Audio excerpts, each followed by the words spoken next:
lainnya. Ya, itu menunjukkan suatu representasi bahwasanya Indonesia adalah negara yang berjiwa gotong royong yang sangat tinggi. Namun, saya pikir ya, kita sekarang memasuki dunia modern yang serba untuk memudahkan akses.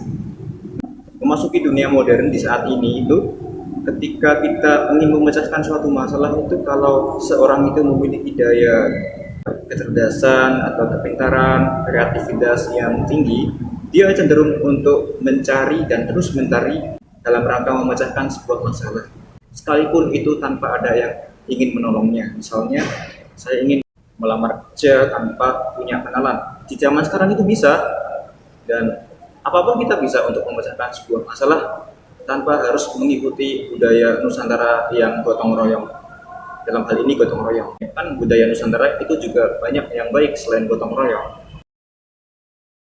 Lambat laun zaman semakin berkembang, semakin modern, dan dengan munculnya teknologi banyak sekali barang-barang impor yang datang dari luar dan kita beli di marketplace, online shop. Kita mudah sekali untuk mendapatkan barang-barang luar atau barang-barang impor tersebut. Gunanya agar dalam kegiatan sehari-hari kita itu bisa dipermudah dengan adanya barang-barang impor, atau dalam artian teknologi memudahkan pekerjaan kita.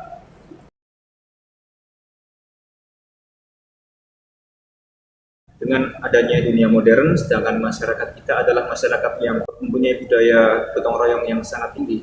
Apakah itu relevan ketika kedua sesuatu yang saya pikir sangat kontras ini dipertemukan? Atau ada pertanyaan yang lain, apakah budaya gotong royong kalau kita mengikuti tren masyarakat kampung atau desa itu juga harus disamaratakan untuk di setiap tingkat kelurahan, kecamatan, menyebar ke seluruh Indonesia? Apakah harus disamaratakan atau sesuai dengan kondisi dan situasi dari masing-masing wilayah lokal tersebut? Atau bagaimana? Misalnya mengadakan kegiatan RT, tetapi ada salah satu warga yang berhalangan hadir karena pekerjaannya itu sibuk sekali, dan sampai-sampai dia itu dipagari tembok, sampai-sampai dia itu tidak bisa bercengkrama atau tidak bisa membaur dengan warga yang lainnya karena kesibukan di dunia kerjanya.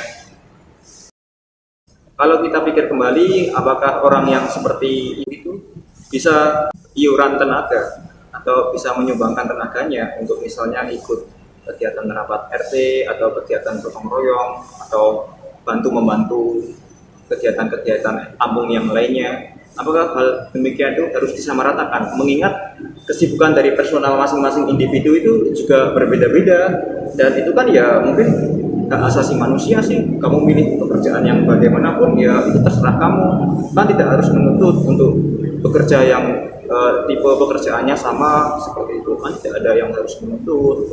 Nah, tapi efeknya ketika kampung itu mengadakan seperti arisan RT, rapat, lalu gotong royong, lalu jenguk orang sakit, apakah kehadiran secara fisik, secara nyata, eksistensinya itu harus dinyatakan?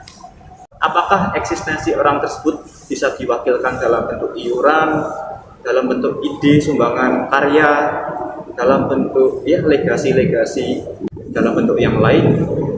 Apakah bisa? Nah, mungkin jawaban yang mendekati adalah tergantung keputusan kepala suku atau kepala RT atau kepala kampung yang membawahi warga-warganya yang seperti itu. Tapi mari kita pikir ulang, apakah gotong royong itu secara luas dan secara integral masih relevan untuk diterapkan di dunia modern? Ataukah kita butuh suatu konteks perkembangan atau suatu seperti ide-ide baru lagi bagaimana cara menerapkan gotong royong di dunia digital, di dunia modern, dan di dunia yang serba maju ini?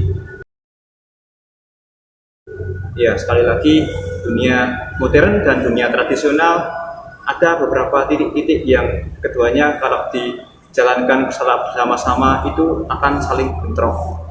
Maka dari itu, ayo kita diskusikan kembali apakah gotong royong itu masih relevan di zaman sekarang.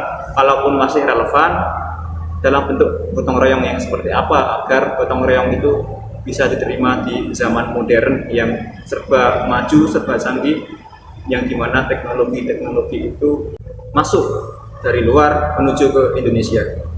Terima kasih sudah menonton. Wassalamualaikum.